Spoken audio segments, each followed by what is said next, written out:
Guys, आप लोगों ने अभी तक नोटिस कर ही लिया होगा कि आरबीआई ने रिसेंटली क्रिप्टो और फॉरेक्स के रिगार्डिंग कुछ नए गाइडलाइंस इशू किए हैं। तो आप लोगों के दिमाग में सबसे पहले यही सवाल आता होगा कि जहाँ पे पूरी दुनिया में फॉरेक्स लीगल है, वही इंडिया में इतने रिस्ट्रिक्शंस क्यों? इतने सारे सवालों के ऊपर मैंने रिसर्च किया है और इन्हीं सवालों के जवाब मैं इस वीडियो में देने वाली हूँ। तो सवाल अभी ये है कि इंडिया में फॉरेक्स ट्रेडिंग लीगल है या इनलीगल है? इसका जवाब हाँ भी है और नहीं भी। फॉरेक्स ट्रेडिंग इंडिया में सिर्फ तभी लीगल है जब अगर आप सेबी के रेगुलेटेड ब्रोकर के थ्रू ट्रेड कर रहे हो। आप सिर्फ उन्हीं करेंसी में ट्रेड कर सकते हो जो आईएनआर या तो बेस करेंसी हो या तो कोड करेंसी हो, जैसे कि USD INR, JPY INR, GBP INR और यूरो आईएनआर। और हाँ, क्रॉस करेंसी में भी आप ट्रेड कर सकते हो, जैसे कि euro USD, USD JPY, JPB USD, पर वो भी खाली दोपहर के 2:30 से लेके रात के 1 बजे तक। और आईएनआर पेयर्स में ट्रेड कर सकते हो खाली सुबह के 9 बजे से शाम के 7:30 तक। पर इन करेंसीज में आपको कुछ रिस्ट्रिक्शंस को फॉलो करना पड़ेगा। सेबी फॉरेक्स को डायरेक्टली रेगुलेट नहीं करता क्योंकि फॉरेक्स मार्केट के अंदर करेंसीज इन्वॉल्व होते हैं। इसका जवाब समझने के लिए आपको पहले ये समझना पड़ेगा कि फेमा एक्ट सेक्शन 10 हमें क्या बताता है। करेंसी ट्रेडिंग के रिगार्डिंग जितने भी रूल्स और रेगुलेशंस है, उनको फॉर्म करने की सारी अथॉरिटी आरबीआई के पास है। The FEMA act manage all the international transaction take place in India. According to the FEMA act, जितने भी ट्रेडर्स है उनको फॉरेक्स मार्केट में ट्रेड करना अलाउड है, पर कुछ सर्टेन रिस्ट्रिक्शन के साथ। आप खाली उन्हीं ब्रोकर के थ्रू ट्रेड कर सकते हो जो एनएससी, बीएससी या एमसीएक्स के थ्रू रजिस्टर हो। अगर आपको इन सारे ब्रोकर्स के नाम जानने हैं तो आरबीआई ने एक ऑफिशियल सर्कुलर इशू किया है जिसमें आपको इनके सारे रजिस्टर ब्रोकर के नाम मिल जाएंगे। 3 Feb 2022 को आरबीआई ने एक लिस्ट निकाली थी जहां सारे अनरजिस्टर्ड ब्रोकर को लिस्ट किया था और उन ब्रोकर के थ्रू ट्रेड करना आपको अलाउ नहीं है। जो ब्रोकर के नाम उस लिस्ट में नहीं है, आपको उसके थ्रू भी ट्रेड करना अलाउड नहीं है। Why RBI doesn't allow trading in other pairs? First, Forex Reserve. As of December 2023, India के पास $623 बिलियन फॉरेक्स रिजर्व है, जिसमें से $551 बिलियन जो है वो यूएसडी और जेपीवाई जैसे करेंसीज में रिजर्व है। आप सभी को याद ही होगा कि कुछ दिन पहले डॉलर इतना स्ट्रॉन्ग हो गया था जिस वजह से बाकी करेंसी जो है वो बहुत ही वीक हो गई थी। अगर हम गवर्नमेंट की रिलीज की हुई रिपोर्ट पे ध्यान देते हैं तो हमें पता चलता है कैसे आईएनआर बाकी करेंसीज के कंपैरिजन में बहुत ही कम डेप्रिशिएट हुआ था। ये कैसे होता है? क्योंकि आज के समय में आरबीआई डॉलर को सेल करता है आईएनआर की वैल्यू को कंट्रोल में रखने के लिए। यानी कि एग्जाम्पल, अगर पर डॉलर हमें =80 रुपीज पे करना पड़ रहा है, अगर आईएनआर जो है वो और वीक हो गया तो हमें $1 =90 रुपीज पे करना पड़ेगा, जो एट द एंड इन्फ्लेशन बढ़ाता है। अब थोड़ी सी कैलकुलेशन कर लेते हैं।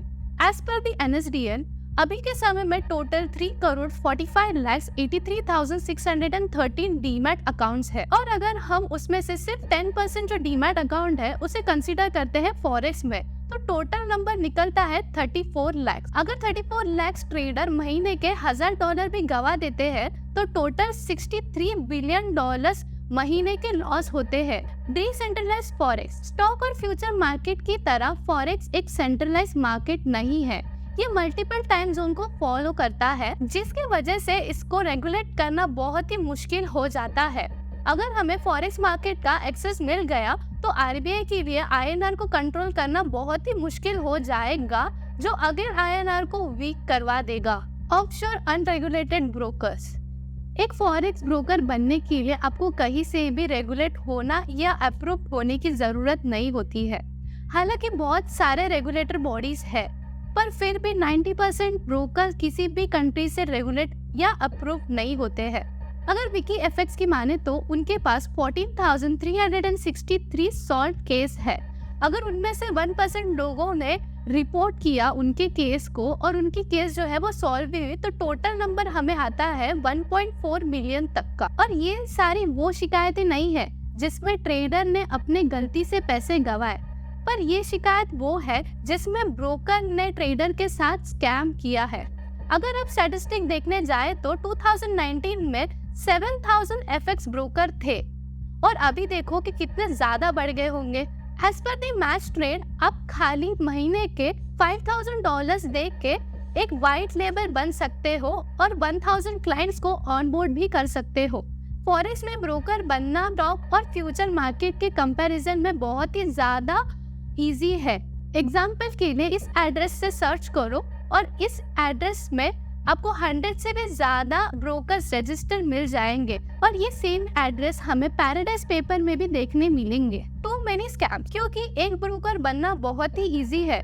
फॉरेक्स मार्केट में आपको स्कैम करना भी इजी है। ट्रेड डेटा इजीली मैनिपुलेट किया जा सकता है। गलत डेटा वो जो दिखाना चाहते हैं वो दिखा सकते हैं। वो आपको ऐसे दिखाएंगे कि वो एक खुद अच्छे ट्रेडर और आपसे फंड्स मांगेंगे मैनेज करने के लिए या तो आपसे पैसे लेंगे सिग्नल देने के लिए। असली दिक्कत ये नहीं है, असली दिक्कत ये है कि स्कैम कैसे किया जाता है। आपको ऐसे ब्रोकर्स के साथ पैसे लगाने बोलेंगे जो दिखने में लीगल लगते हैं बट रियली में वो अनरजिस्टर्ड और फेक ब्रोकर होते हैं। आपका जो ट्रेड है कभी भी रियल मार्केट में नहीं जाएगा और आपको ऐसे लगेगा कि आपके जो पैसे हैं वो रियल मार्केट में इन्वेस्ट हो चुके हैं। Penalty for forex in India as per famous section 13 पे पकड़ा गया तो उसे एक्चुअल अमाउंट से 3 गुना ज्यादा पेनल्टी भरना पड़ सकता है।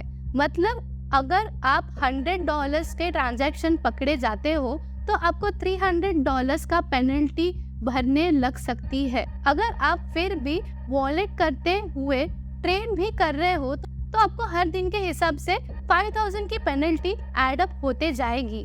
अगर आपके पास फॉरेक्स अकाउंट मिल गए तो आपको 5 साल की जेल हो सकती है और गवर्नमेंट आपके जितने भी ट्रेडिंग अकाउंट है उसे सीज कर सकती है। इंडिया के legal authorities time to time raid करते रहते हैं। रिसेंटली पुलिस ने 210 करोड़ के फॉरेक्स स्कैम को एक्सपोज किया था। कंपनी 2021 से ऑपरेट कर रही थी। एक और केस है जिसे एक्सपोज किया है। ईडी ने 1.36 करोड़ कैश फ्रीज किया था इनलीगल फॉरेक्स ट्रेडिंग के लिए। पुणे के एक आदमी ने फेक फॉरेक्स ट्रेडिंग फर्म में इन्वेस्ट करके 21 लाख डुबा दिए और ऐसे बहुत सारे स्कैम हैं। सो अभी हम बात करते हैं इंडिया में फिलहाल क्रिप्टो का क्या हाल है। 24 दिसंबर 2013 इस दिन आरबीआई ने क्रिप्टो के रिगार्डिंग अपना फर्स्ट सर्कुलर इशू किया था। फिर फरवरी 2017 और दिसंबर 2017 को 2 वार्निंग्स देने के बाद फाइनली अप्रैल 6, 2018 को आरबीआई ने डिक्लेयर कर दिया था कि कोई भी क्रिप्टो कंपनी इंडियन बैंक से डील नहीं करेगी और जो भी क्रिप्टो ब्रोकर्स और प्रोवाइडर्स है उन्हें एग्जिट करने बोला था 3 महीने के अंदर। फिर जब द ऑनरेबल सुप्रीम कोर्ट के पास ये केस गया आरबीआई का, तभी आरबीआई प्रूफ नहीं कर पाई कि क्रिप्टो बैंकिंग सेक्टर के लिए खतरा क्यों है। तो ऑनरेबल सुप्रीम कोर्ट ने आरबीआई का जो रिक्वेस्ट है वो रिवर्स कर लिया। Is crypto legal in India?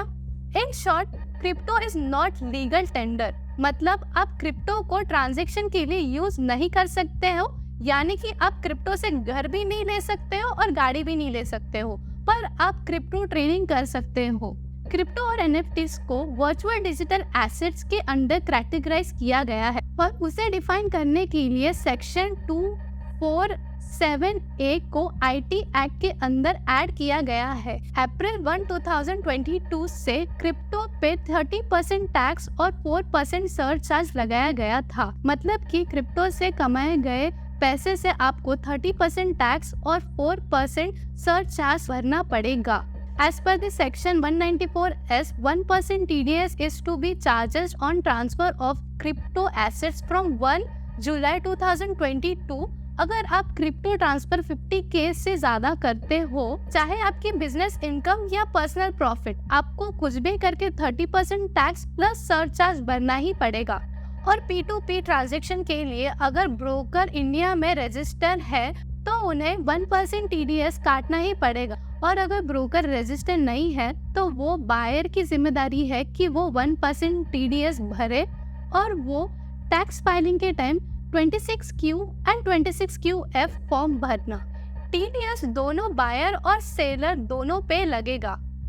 अगर आप क्रिप्टो से गुड्स या सर्विसेज खरीदते या बेचते हो तो अगर आप एक क्रिप्टो से दूसरे क्रिप्टो से खरीद रहे हो, अगर आप क्रिप्टो ट्रेड कर रहे हैं INR से, अगर आप क्रिप्टो में पेमेंट रिसीव कर रहे हैं अपने सर्विस के लिए, अगर आप क्रिप्टो में सैलरी रिसीव कर रहे हैं, अगर आप क्रिप्टो माइन कर रहे हैं, अगर आपको इन्हीं किसी रीजन से क्रिप्टो मिल रहा है या आप दे रहे हो, तो आपको 30% टैक्स पे करना है।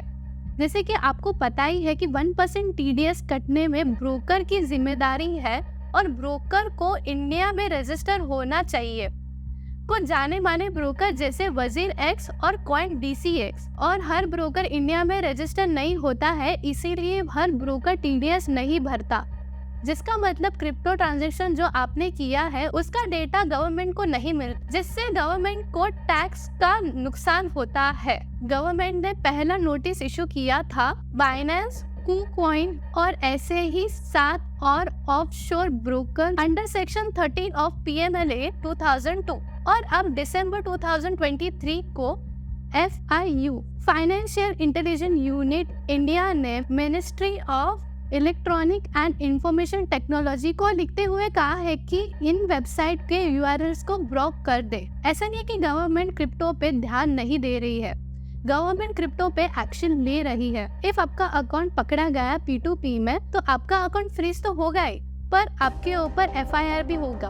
बहुत सारे स्कैमर्स बाइनेंस P2P का यूज करते हैं स्कैम किए हुए पैसे को क्रिप्टो में कन्वर्ट करने के लिए, जहां पैसा स्कैम पर्सन के अकाउंट से आपके अकाउंट में आता है और आप क्रिप्टो स्कैमर को सेल कर देते हो। अब जो स्कैम हुआ बंदा है उसने पुलिस कंप्लेंट की, तो बिकॉज पैसा आपके अकाउंट में आया है तो आपके ऊपर केस तो होगा ही, पर पूरे जो पैसे आपके अकाउंट में है वो भी फ्रीज हो जाएंगे। और ये जो इनलीगल एक्टिविटीज होती है इनको कंट्रोल में करने के लिए गवर्नमेंट ऐसा करती है। क्या बाइनेंस इनलीगल है? इसका शॉर्ट एंड सिंपल आंसर है हाँ, क्योंकि वो ना ही इंडिया में रजिस्टर है, ना ही वो TDS या टैक्स पे करती है गवर्नमेंट को। सिर्फ बाइनेंस ही नहीं, पर कोई भी ब्रोकर TDS या टैक्स नहीं पे करता, वो इनलीगल है। इसीलिए बाइनेंस या किसी भी और ब्रोकर के थ्रू P2B करना भी इनलीगल है, क्योंकि वो गवर्नमेंट के रूल्स एंड रेगुलेशंस के साथ कंप्लाई नहीं करते।